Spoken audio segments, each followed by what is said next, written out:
이 아침 함께 나눌 말씀은 시편 114편 말씀입니다. 시편 114편 말씀 제가 봉독해 드리겠습니다.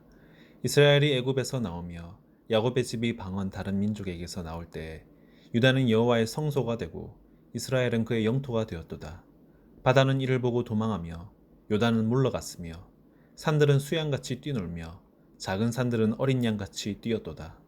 바다야 내가 도망하면 어찌미며 요단아 내가 물러가면 어찌민고. 너희 산들아 수양같이 뛰놀며 작은 산들아 어린 양같이 뛰놀면 어찌민고. 땅이여 너는 주 앞 곧 야곱의 하나님 앞에서 떨지어다. 저가 반석을 변하여 못이 되게 하시며 차돌로 샘물이 되게 하셨도다. 아멘.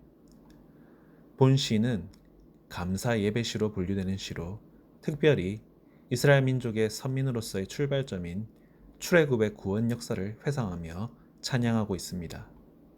저자와 저작 연대는 확인할 수 없지만 대다수의 학자들은 바벨론 유수에서 풀려나 고국으로 귀환한 이스라엘 백성들이 자신들의 경험을 조상들의 출애굽 사건과 매칭시키며 하나님의 구원을 새삼 확인하는 목적으로 쓰여졌을 것으로 추정하고 있습니다.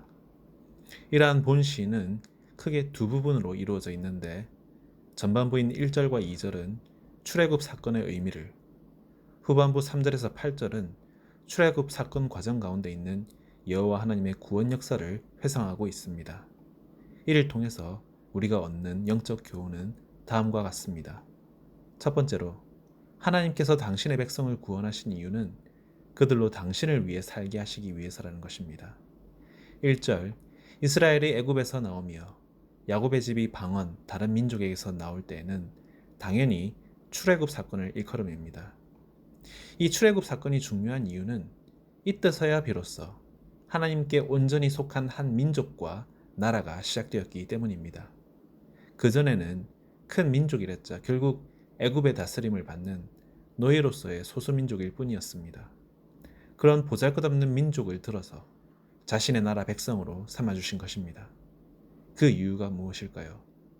그에 대한 답이 바로 2절입니다. 유다는 여호와의 성소가 되고 이스라엘은 그의 영토가 되었도다. 성소는 하나님 임재하심의 상징적인 장소요, 영토는 하나님의 통치가 이루어지는 곳입니다.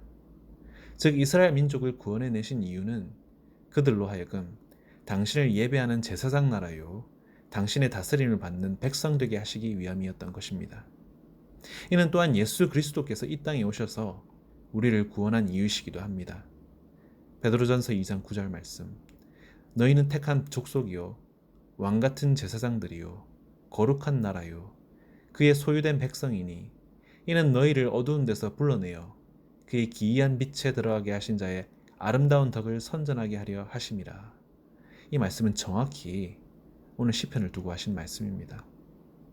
하나님을 위해 구원받았는데 구체적으로는 하나님의 아름다운 덕을 선전케 하려고, 즉 하나님의 영광을 위해서 택함받고 구원받았다는 것입니다. 그러므로 우리는 첫째도 마지막도 하나님을 위해 살아야겠습니다. 그것이 우리가 부름받고 구원받은 이유요 목적이기 때문입니다. 두 번째 영적 교훈은 하나님의 백성에게는 그 어떤 장애물도 가로막을 수 없다는 것입니다. 3절과 5절에 반복되는 바다야 내가 도망하면 어찌미며 요단아 내가 물러가면 어찌민고에서 바다는 당연히 홍해요, 요단은 요단강입니다. 애굽에서 빠져나와서 이집트의 병거를 피해서 도주하던 이스라엘 백성들은 홍해의 성난 파도를 마주하게 됩니다. 오늘날도 홍해를 건넌 사건을 실제 바다가 아닌 갈대가 무성한 물이 무릎까지 오는 얕은 지대로 폄하하는 사람들이 있습니다. Sea of Red, 홍해가 아니라 Sea of Reed, 갈대해라는 것이죠. 그러나 이것은 분명한 역사적 사건입니다. 도저히 걸어서는 건널 수 없는 바다, 심지어 오늘날도 수중 촬영으로 병거 모양의 산호초가 곳곳에서 발견되는 바다가 바로 이곳입니다. 요단강도 마찬가지입니다. 하나님께서는 고르고 골라서 이스라엘 민족이 요단강을 건너게 하는 시기를 봄에 내리는 늦은 비로 인한 홍수 범람기로 정하셨습니다. 절대 언약궤를 메고 도보로 건널 수 있는 시기가 아니었습니다. 이와 같이 아무리 높은 산과 바다도 하나님이 이끄시는 백성의 발걸음을 막을 수는 없습니다. 오히려 모든 것을 삼키고도 남을 바다가 이리 피하고 저리 피하며 물러갑니다. 우리 가운데 겪는 삶의 파도도 마찬가지입니다. 물론 우리가 살면서 파도가 왜 없겠습니까?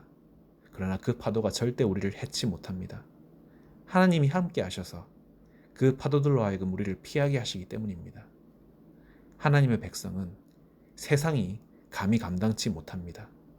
왜냐하면 우리에게는 하나님이 맡기신 사명이 남아있기 때문입니다.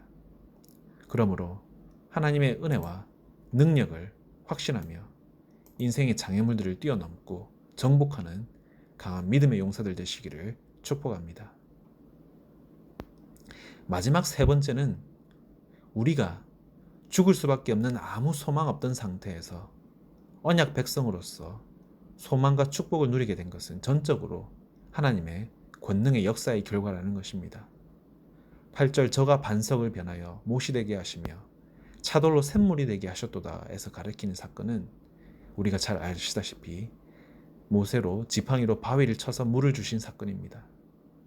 광야 가운데 물이 없어서 갈증으로 인하여서 고통받을 때 그들은 불평불만하며 하나님을 원망하였습니다.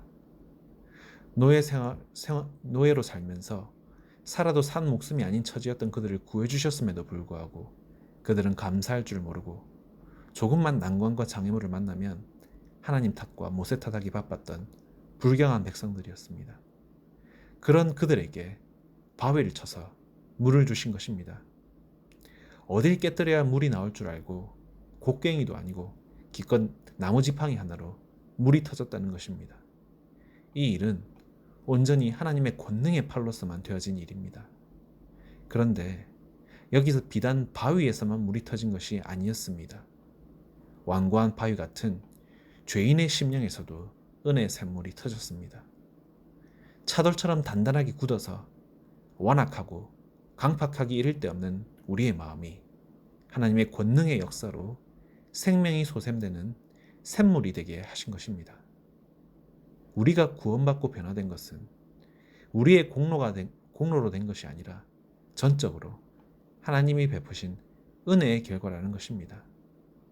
이런 은혜를 누린 우리가 어떻게 그 은혜를 독점할 수 있겠습니까? 마땅히 터진 샘물이 생수의 강을 이루어서 주위의 다른 이들에게 흘러가야 하지 않겠습니까?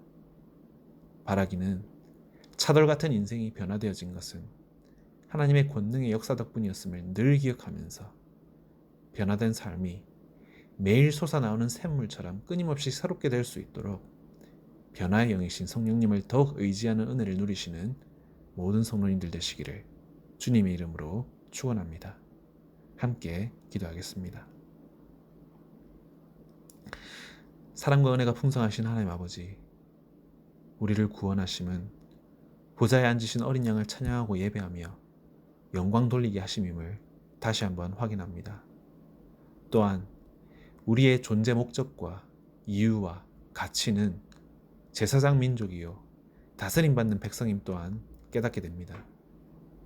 하나님을 위해, 더 구체적으로 하나님의 영광을 위해서 매 순간순간을 살아가는 우리 모두가 되게 하여 주시옵소서. 하나님의 권능 앞에서 바다가 도망하며 강물이 물러가고 산이 뛰며 땅이 떤다고 말씀하셨습니다. 그러한 분이 우리 하나님이시오니 우리가 무엇을 두려워하겠습니까? 그 어떤 영적 장애물 가운데서도 우리로 하여금 두려워하지 않게 하여 주시고 장애물보다 훨씬 높으신 우리의 능력 되어 주시는 하나님을 바라보게 하여 주시옵소서.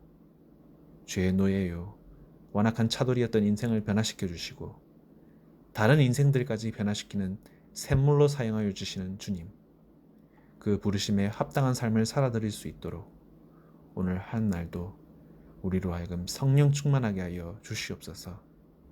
이 모든 말씀 우리를 구원하시고 변화시키시는 우리 주 예수 그리스도의 이름으로 기도드립니다.